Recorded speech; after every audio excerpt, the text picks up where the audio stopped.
या निमित्ताने मी केंद्र सरकारचे आभार एका गोष्टीकरता मानतो की परवाच माननीय शिवराज सिंग चौहान साहेब आले होते आणि शिवराज सिंग चौहान साहेबांनी एकाच वर्षात आपल्याला 20 लाख घरं प्रधानमंत्री आवास योजनेच्या अंतर्गत दिली आहेत। हा देशातला रेकॉर्ड आहे।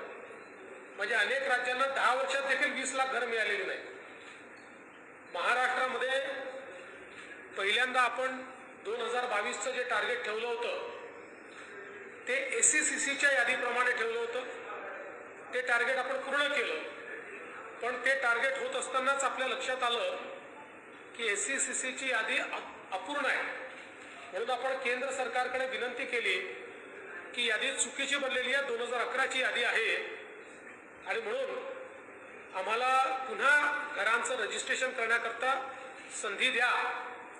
आणि मग 2018-19ला केंद्र सरकारने आवास प्लस नावाचं पोर्टल सुरू केलं, ज्यामध्ये आपण रजिस्ट्रेशन सुरू केलं आणि त्यामध्ये 26 लाख लोकांचं रजिस्ट्रेशन आपण केलेलं आहे। या 26 लाखापैकी जवळपास 20 लाख लोकांना घर देण्याचा निर्णय ऑलरेडी केंद्र सरकारने दिलेला आहे।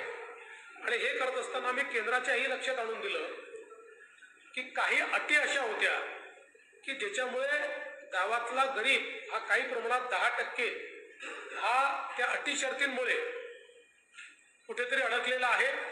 त्या सगळ्या अटी शर्ती केंद्र सरकारने आता रद्दबातल केलेल्या आहेत आणि म्हणून आता अजून एकदा रजिस्ट्रेशन करून एक फायनल रजिस्ट्रेशन आम्ही करू आणि पुढच्या 5 वर्षामध्ये या सगळ्या लोकांना त्यांचं हक्काचं घर आम्ही देऊ। आणि हे करत असताना आमचा प्रयत्न आहे की प्रधानमंत्री आवास योजना असो, मोदी आवास योजना असो, जन्मन आवास योजना असो, शबरी आवास योजना असो, रमाई आवास योजना असो, आता या सगळ्या योजनांमध्ये जी घरं होतील या सगळ्या घरांना सोलर द्यायचं, जेणेकरून त्या घरामध्ये राहायला जाणारे जे आहेत त्यांना विजेचं बिलच येऊ नये, त्यांना मोफत वीज मिळावी, अशा प्रकारचा आमचा प्रयत्न हा या पुढच्या काळामध्ये असणार आहे।